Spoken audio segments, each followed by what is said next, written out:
para Vikjen, Romo Vikep,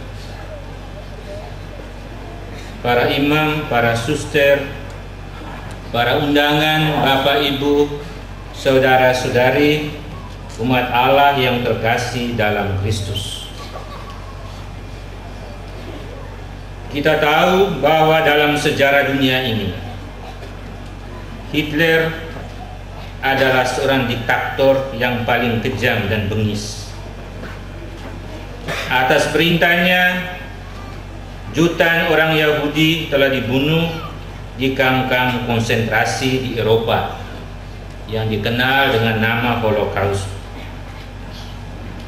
Kekejamannya itu didorong antara lain oleh keinginan atau ambisi untuk menjadikan dirinya sebagai penguasa superpower yang terkenal dan ditakuti dunia. Namun Hitler hanya satu contoh dari sekian banyak manusia yang ingin berkuasa. Contoh lain adalah Herodes Agung pada masa kanak-kanak Yesus. Dia juga terkenal sebagai seorang raja yang kejam dan haus akan kekuasaan. Orang-orang seperti ini umumnya sangat ambisius, mencari kehormatan dan kedudukan. Dan untuk mendapatkan kedudukan dan kehormatan, mereka tidak segan-segan mengorbankan orang lain serta meminta orang lain untuk melayani mereka. Dalam bacaan pertama, Santo Paulus mengkritik umat di Korintus yang mencari kuasa dan kehormatan. Perlu diketahui bahwa pada masa itu umat di Korintus yang tergolong minoritas terancam oleh berbagai konflik dan perpecahan karena adanya aneka golongan. Ada golongan Apolos, golongan Paulus, golongan Kefas, dan lain-lain. Mereka berkompetisi, bersaing satu sama lain. Setiap golongan merasa diri paling penting dan paling berjasa untuk pertumbuhan gereja di Korintus. Oleh Paulus, mereka masih dikategorikan sebagai manusia duniawi, bukan manusia rohani. Karena mereka mencari kuasa duniawi. Karena di antara mereka ada iri hati, cemburu, dan perselisihan. Ada usaha untuk menjelek-jelekan dan menjatuhkan satu sama lain. Sebab yang dikejar adalah kepentingan dan kuasa duniawi. Karena kenyataan itu, Paulus menyadarkan mereka bahwa pertumbuhan gereja di Korintus bukan tergantung pada kekuatan manusiawi mereka, bukan juga karena usaha Paulus dan Apolos semata-mata, melainkan karena kuasa Allah.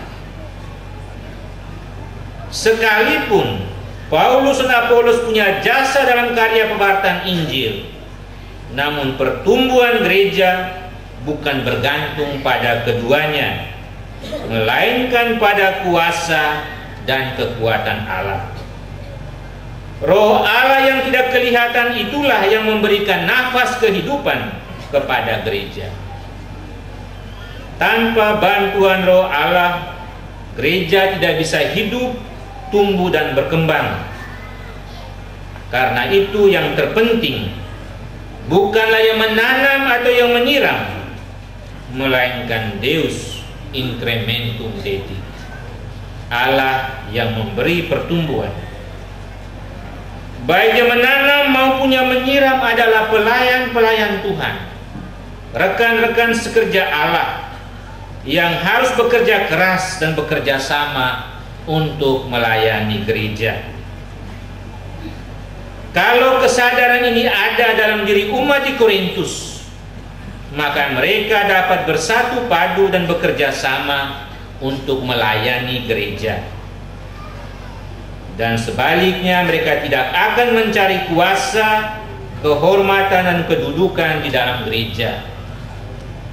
Inilah nasihat Paulus kepada umat di Korintus untuk rendah hati melayani gereja umat Allah.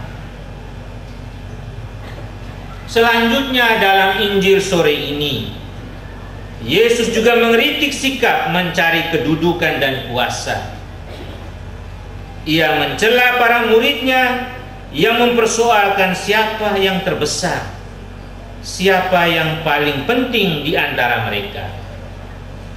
Ia mencela para muridnya yang mencari pangkat dan kedudukan duniawi dalam kerajaannya, karena mereka membayangkan Yesus adalah Mesias dalam arti tokoh politik yang akan membebaskan bangsa Israel dari penjajahan Romawi.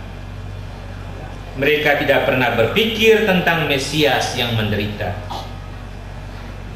Dalam gambaran itu mereka mengharapkan bahwa Yesus akan mendirikan kerajaannya di Israel, dan mereka akan menjadi orang-orang fit, orang-orang penting di sekeliling Yesus. Pertengkaran para murid tentang siapa yang terbesar di antara mereka bersumber dari ambisi akan kekuasaan, pangkat, dan kedudukan. Yesus tahu akan ambisi demikian, maka ia memberi nasihat kepada para muridnya. Jika seseorang ingin menjadi yang terdahulu, hendaknya ia menjadi yang terakhir dari semuanya dan pelayan dari semuanya. Perlu kita sadari bahwa ingin menjadi orang terkemuka atau orang penting, orang berkedudukan, bukan keinginan yang jahat. Malah nampaknya Yesus menganjurkannya. Hanya kriteria Yesus tentang orang terkemuka berbeda dengan kriteria dunia ini. Kalau orang terkemuka di dunia ini minta dilayani, Yesus justru menghendaki sebaliknya. Ukuran kehebatan serta kemuliaan seseorang bukan terletak pada pangkat, jabatan atau profesi yang didudukinya, melainkan dalam sikap dan semangat melayani. Pada zaman ini, servis atau pelayanan menjadi sangat penting dalam dunia jasa. Hotel-hotel menjadi sangat laris dan terkenal karena servisnya memuaskan para langganannya. Tetapi servis jenis ini bukanlah servis gratis, melainkan servis dengan tujuan bisnis untuk mencari keuntungan ekonomis. Model pelayanan demikian juga tidak masuk dalam kriteria Yesus. Yesus dengan kata-katanya mau menegaskan bahwa kebesaran seseorang terletak dalam pelayanannya yang tanpa pamrih, bukan pada kuasa. Kita mungkin pernah mendengar tentang Mother Teresa dari Kalkuta yang melayani manusia-manusia gembel, orang-orang terlantar, miskin, gelandangan, orang-orang yang tidak punya rumah. Dengan pelayanan itu dia dihormati oleh orang-orang India, sampai-sampai orang-orang India yang beragama Hindu tidak mempersoalkan agama apa Mother Teresa itu. Dengan demikian Mother Teresa menjadi pemberita kabar baik untuk banyak umat manusia zaman ini yang tidak suka melayani atau memberikan pelayanan demi tujuan bisnis. Sebab Mother Teresa melayani orang kecil di India tanpa pamrih. Dan Yesus tentu rindu akan pengikut seperti Mother Teresa itu. Sebaliknya dia tentu kecewa akan rasul-rasulnya yang memperebutkan kedudukan dan pangkat. Itulah sebabnya dia mengambil seorang anak kecil, merangkulnya dan berkata, "Barang siapa menyambut seorang anak seperti ini dalam namaku, ia menyambut aku." Bangsa Israel memang mencintai anak-anak, tetapi mereka berkeyakinan bahwa selama manusia masih kanak-kanak, ia tidak berarti apa-apa dalam masyarakat.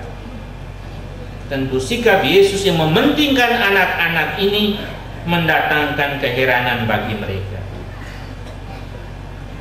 Tetapi maksud Yesus cukup jelas dalam hubungan dengan model pelayanan yang dikehendakinya.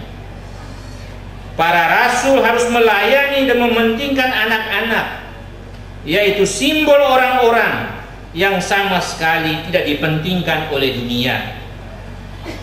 Siapakah mereka itu? Mereka adalah orang-orang kecil, semua yang tidak berduit, tidak berpangkat, yang terlantar, yang menderita, yang diremehkan oleh masyarakat. Dengan menyambut anak-anak itu, para rasul belajar melayani dengan rendah hati, tanpa diskriminasi, tanpa memandang bulu. Sebab untuk melayani orang besar tidak sulit, tetapi melayani orang kecil sangat sulit. Namun dengan melayani orang-orang kecil tanpa pamrih, para rasul akan menjadi terbesar di mata Tuhan dan manusia. Bapak, Ibu, saudara-saudari yang terkasih dalam Kristus, setiap kehidupan bersama, baik jasmani maupun rohani, membutuhkan kepemimpinan. Pemimpin harus ada untuk memimpin dan membimbing.